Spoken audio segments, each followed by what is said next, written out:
Shabbat Daf Tzadechet Amud Bet. Bonjour tout le monde. Aujourd'hui, nous avons des calculs. Alors, pour calculer le Mishkan, les krashim du Mishkan, donc les poteaux du Mishkan, ainsi que les tentures du Mishkan. Alors, on commence en haut de la page. Tanoura Banan. Krashim milimatan ovianama. Les krashim, donc les poutres, elles étaient épaisses du nama. Milmalan kanin veolchim. Et en montant, on verra qu'elle diminue d'épaisseur. Ad ketzba. À la fin, il reste que un doigt. Alors on avait dit une marloquette dans Tosfot. Est-ce que c'est depuis le bas que ça a commencé à se rétrécir ou alors c'est seulement du milieu? Dans tous les cas, en haut, c'est sûr que c'était très très étroit. Chez Neymar, comme il dit, Yutamim al Rosho. Yutamim al Rosho, ça veut dire que Tamim, c'est-à-dire elle se termine en haut. Elle se termine. Oulala n'est plus loin où Omer, il dit Tamu nirchetu. Que l'eau du Yarden, elles se sont terminées. Donc c'est-à-dire qu'ici aussi, ça se termine par un tout petit peu. Divrei Rabbi Yoda, ce sont les paroles de Rabbi Yoda. Rabbi Nechemia Omer, Keshem Shemilmata Novia Nama. Rabbi Nechemia dit de la même manière qu'en bas, elle faisait une amas de large. Car les Malan, Ovia Nama. En haut aussi, elle faisait une épaisseur du nama. Alors attention, quand il dit l'épaisseur, c'est l'épaisseur du mur. Parce que la largeur, c'est les poutres l'une à côté de l'autre, et l'épaisseur, c'est l'épaisseur du mur. Donc ça veut dire quoi? Ça veut dire que quand je suis de dehors, je vois que, d'après Rabbi Yehuda, je vois que en bas c'est large, et puis après ça se rapetissait vers le Mishkan. Chez Nehemar, et lui, quelle preuve il a? Il a écrit Yardav, c'est-à-dire elles sont ensemble, c'est-à-dire elles ont la même taille. Alors maintenant, on va poser la question à chacun du pasouk de l'autre. V'actif tamim, comment tu vas t'arranger avec tamim? Qu'elle se termine, ça veut dire qu'elle se rapetisse jusqu'au bout. Alors il va te dire, non, Aoudeli touche les mines. Ici, tamim, c'est pas dans le sens qu'elle se termine comme l'eau du Yarden, mais c'est que elles vont être shlemim, elles doivent être entières. On peut pas mettre plusieurs morceaux de latte et de les coller ensemble pour faire des poudres. Mais l'olitou de Nisra, il faut pas prendre plusieurs morceaux et les coller. Veidach, et maintenant Rabbi Yehuda, lui, il a dit qu'elles se rapetissent. Nami Aktiv Yardav, il a écrit qu'elles sont ensemble, c'est-à-dire qu'elles ont la même taille. Aoud elo, les shalchufinhu, meadade. Ça, c'est pour te dire que quand ça va comme ça, il faut toujours que ça rapetisse dans ce sens. Il ne faut pas en mettre une qui se rapetisse comme ça, il va y avoir un espace entre les deux. Bishnama lemandamar keshem shemilmata novianama, kach milmata novian. Ça va bien d'après Rabbi Nechemia qui a dit qu'en bas et en haut c'était toujours une ama. À nous dire, et dans ce cas-là on comprend ce qui est écrit. Mishkan, Yama. Et donc la paroi du Mishkan ouest, t'as assez shisha krashim, tu feras 6 krashim. Alors on va expliquer. Une petite introduction. Le Mishkan faisait, donc la paroi sud et nord faisait 30 amot à l'intérieur, je dis bien, donc un peu plus à l'extérieur, puisqu'il y a une amas. Ça dépend encore entre Rabbi Yehuda et Rabbi Nechemia, puisqu'en haut, mais en tous les cas en bas, ça faisait plus. Et il y avait l'ouest. L'ouest aussi était fermé, qui faisait seulement 10 amot. Et après, il y avait l'est. L'est, c'était ouvert. Pourquoi? Parce que c'était l'entrée. Donc il y avait une tenture qu'on ouvrait pour passer. Alors maintenant, il nous dit, il faut faire 6 poutres. Pourquoi? Parce qu'on avait dit que la largeur de poutre c'est 1,5. Multiplié par 6, ça fait 9. Il manque un. On va le trouver tout de suite. C'est Tama. Donc maintenant dans les coins, tu vas faire 2 krashim de coin. 2 poutres de coin. Alors, la poutre du coin, d'abord, elle va faire de large, elle va faire 1,5. Ça veut dire quoi? Ça veut dire que une demi-ama, c'est pour compléter, puisqu'il y a 9. Il nous faut 10, donc des deux côtés, du côté nord et du côté sud, il va y avoir une demi-ama à compléter, très bien. Et après, il va y avoir encore une ama, puisque c'est une ama et demie. Et la ama, elle va couvrir le côté sud et le côté nord, parce qu'il faut bien les couvrir, sinon ça va plus faire un coin, ça va faire un creux.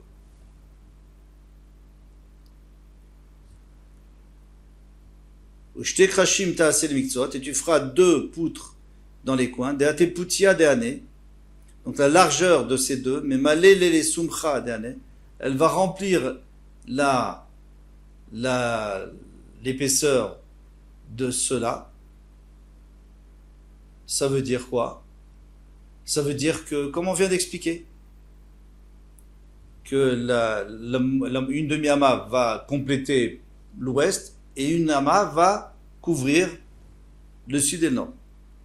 Et là, les mandamar milmana nous viennent ama, mais d'après celui qui dit qu'en haut, ça se termine. En bas, c'est une ama milmalan kanin veolchin, mais en montant, ça va et ça diminue. Ad ketzba comme etzba. Aïe aïe, il va une lafik, il y en a une qui rentre, il y en a une qui sort. Alors, pourquoi? Admettons, hein, on a ici un coin. Hein, j'ai fait un coin. Eh bien, celui-là rentre. On a dit qu'il rentre, vous, de l'extérieur, vous voyez qu'il est rentré. Et celui-là, il rentre vers ici, mais finalement, il fait quand même une amas de large. Donc, il va y avoir un dépassement. C'est pas joli. Un coin, ça doit être un vrai coin. Donc, ça pose un problème. Répond la Gemara, des chaféléou qui tourinent, ils l'ont poli, c'est-à-dire ils l'ont raboté comme si c'était une montagne. Alors, une montagne, ça finit, de tous les côtés, ça finit en pointe. Alors, ici, c'est la même chose. Celle qui dépassait là, eh bien, on va la couper pour qu'elle soit en pointe, et donc, ça sera un vrai coin.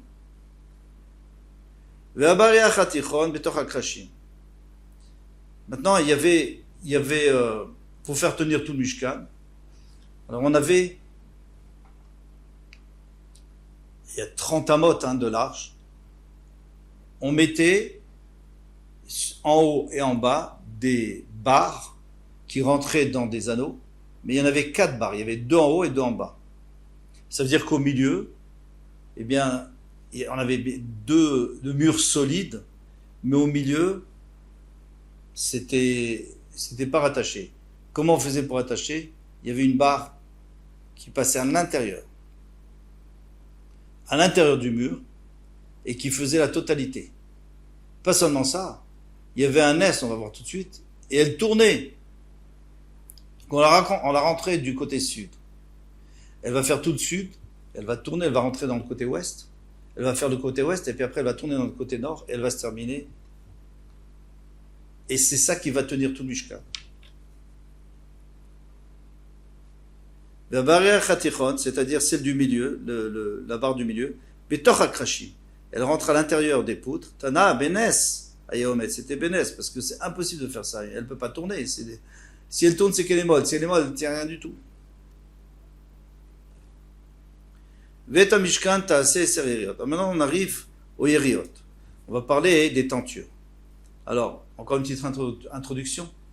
Les tentures, la première tenture qu'on mettait sur le Mishkan, c'était des tentures de 28 amot de long sur 4 amot de large. Il y en a 10. Ça fait 40 amot sur 28 amot.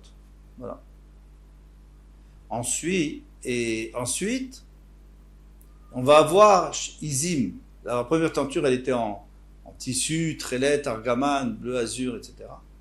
La deuxième, elle était en peau de Izim, en peau de chèvre, et elle était plus grande. Elle faisait 30 de long au lieu de 28, et il y en avait 11 au lieu de 10. Ça fait 44 sur 30. Maintenant, il faut voir comment ça va correspondre pour couvrir le Mishkan. C'est ça les calculs que l'Agma va nous faire. Veta Mishkan ta'aseh serir. Tu feras 10 tentures. Orecha yeria achat shmone ve'esrim be'ama. Donc une, elle faisait 28 amot. Et il y en a 10. Et sur 4 amot. Shadé ou chayou, les poutia de Mishkan. Donc maintenant la longueur, c'est-à-dire les 28 amot, ils vont être sur la largeur du Mishkan. La largeur, c'est-à-dire 10 amot. Kama Havia, combien elle faisait? Esrim Vetamne, elle faisait 28. D'Alesser les gras, enlève 10 pour le toit, parce que il faut que ça couvre le toit. Pachaléou, alors combien il reste? 28 moins 10, il reste 18. 18 divisé par 2, parce qu'il faut que ça aille sur le côté sud et sur le côté nord. Alors, comment Pachalou? Tête la Igissa, tête la Igissa. 9 pour chaque côté. Les Rabbi Yehuda Megaliama Adanim, d'après Rabbi Yehuda, lui il dit que il y aura quand même les socles qui ne seront pas couverts, puisque c'est 10 de haut chaque fois, avec les socles. Donc ça veut dire que s'il y a 9, ça va couvrir sans les socles. Mais on ne va pas perdre de place sur le toit. Les Rabbi Nechemia Megaliama des Krashim. D'après Rabbi Nechemia, on va perdre 2 amot. Pourquoi? Et on va perdre 2 amot des Krashim. Donc une ama en bas de la poutre, et aussi une ama des Adanim. Pourquoi c'est comme ça? C'est simple. Parce que comme en haut, on a bien expliqué en haut, 10 amot c'est l'intérieur. Si tu me dis qu'en haut, l'épaisseur elle fait une ama, donc tu as perdu encore une ama de chaque côté. Donc c'est pas 9 qui reste, c'est 8 qui reste. D'après Rabbi Yehuda, tu n'as rien perdu puisque c'est pointu, donc ça prend pas de place. Ça prend quand même un peu, mais très peu. On continue. Shade Putayu Leorka de Mishkan.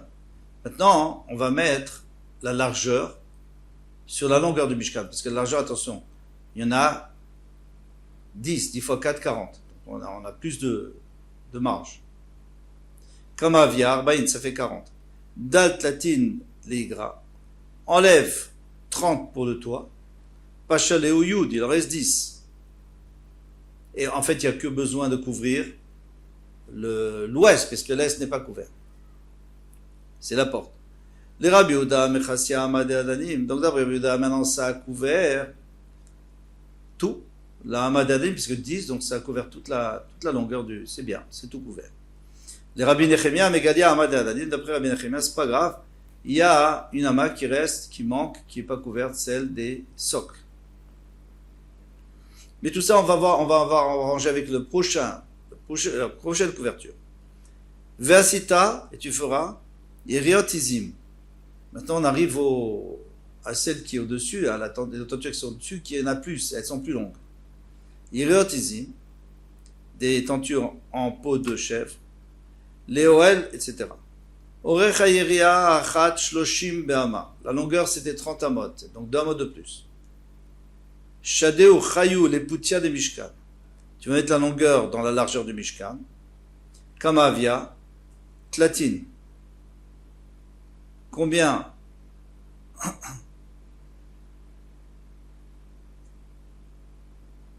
Combien il y en avait? Il y avait 30. D'Alesser les gras, enlève 10 déjà pour le toit. Pachaleu Esser, la Yissa, Vesser la Yissa. Il reste 10 pour chaque côté. Les Rabbi Yehuda, Mechassia, Amad et Adanim. D'après Rabbi Yehuda, on a couvert maintenant les socles. C'est bien, on a tout couvert parce qu'il y a 10 de chaque côté. Les Rabbi Nechemia, on parle maintenant du côté est, du côté sud et ouest, bien sûr. On ne parle pas du côté ouest, pardon, sud et nord. Tandis que le côté ouest, d'après Rabbi Yehuda, de toute façon, était couvert déjà. Les Rabbi Nechemia, Megalia, Amad et Adanim, d'après Rabbi Nechemia, il reste la hama en bas qui va manquer. Pourquoi? Parce qu'on a dit qu'on avait 10 tfachim, mais comme on va perdre un tefach en haut, l'épaisseur, donc il ne nous reste que 9 tfachim, et ça va être découvert. Tanya Namiachi, il y a même une braïta qui dit ainsi, Ve'ama misé, be'odef, les chassot hama shel adanim, dit Rabbi Yehuda. On avait en plus, dans les izim, dans la tenture de izim, on avait en plus que la tenture de Trelet Vergaman, pour couvrir les adanim de son Rabbi Yehuda. Rabbi Nechemia Omer, les chassot hama shel krashim, non. C'est vrai que tu avais en plus une ama en plus, puisqu'on avait dit, c'était 28 et là c'est 30. Mais cette ama, elle a couvert seulement les poutres, ce qui manquait dans les poutres, mais elle n'a pas encore couvert les socles. Shadei Putayu l'orchid des Mishkan. Maintenant on va voir la largeur, donc la largeur, les 11 largeurs qu'on avait dit de 4 amot. Les orchid des Mishkan, ça va pouvoir couvrir la longueur du Mishkan. Kama Avia, même Ve'arba, ça va faire 44, puisqu'il y en a 11 fois 4, 44. Dalt Latin Leigra, enlève 30 pour le toit. Pachaleu Arbasre, il en reste 14. Dalt Tarte les Kifla, tu es obligé de mettre devant, parce que là, avec celle de Izim, on est obligé de couvrir aussi l'entrée. Deux tfachim en haut de l'entrée. Donc ça doit dépasser un peu sur le haut de l'entrée. C'est la Torah qui nous dit, Tirtiv, Vekafalta, et Yiriat Ashishit, El Mount Neoel. Tu devras replier la 6e. Alors en fait c'est la 11e, mais comme il y en avait 5 attachés d'un côté et 6 de l'autre. Donc la 6e, elle recouvre. C'est la 11e. El Mupnaouel. Pacheleu, Tartesre. Combien il reste? 12. Puisqu'on était parti avec 44, on avait dépensé 2 pour devant, donc on est 42, on enlève 30, ça fait qu'il reste 12. Bishlama le Rabbi Yehuda, bien d'après Yehuda, Haïnu dirtif Khatsia Yeria Odefet, Tisrach. La Torah nous précise que la moitié de la dernière Yeria, c'est-à-dire la numéro 1, puisqu'on était au numéro 11 de l'autre côté, donc de ce côté, disons que c'est le numéro 1, eh bien, il y a la moitié qui ne sert à rien, puisque d'après Rabbi Yehuda, il y a besoin de 10. Donc 12, il y en a 2 qui vont traîner par terre. Tisrach, elle va traîner par terre. Et là, Rav Nechemia, Maï Tisrach. D'après Rav Nechemia, c'est pas vrai, parce que comme on a perdu une ama en haut, donc en fait, il n'y a qu'une ama qui va traîner en bas. Mais on a dit une demi-iria. Une demi-iria, c'est 2 amot, c'est pas une ama. Alors il répond, Tisrach michavrotea. Quand on a dit que ça traîne, ça veut dire que ça traîne plus que celle d'avant, puisque celle d'avant, on avait dit que d'après Rabbi Yehuda, elle arrivait déjà au parterre. Celle qui est tissée, la première, en Trélet Vergaman, et d'après Rabbi Nechemia, elle arrivait à une ama du parterre. Et celle-là, elle va traîner 2 amot sur la première, c'est-à-dire une ama pour couvrir les adanim, les socles, et une ama par terre. Tana de Rabbi Ishmael. Rabbi Ishmael a enseigné les mam mishkan domé. À quoi ressemble le mishkan? L'isha sheme alechet bashok, une femme qui va dans le marché, et elle a une longue robe qui traîne, comme la robe de la Kala, qui traîne, il y a une traînée derrière, qui faisait, d'après Buda, 2 amot, et d'après Merechemia, une ama. Baruch Hashem, j'espère qu'on a bien expliqué. On n'a pas terminé encore, on terminera demain, Bezrat Hashem. Kol Tov, à bientôt.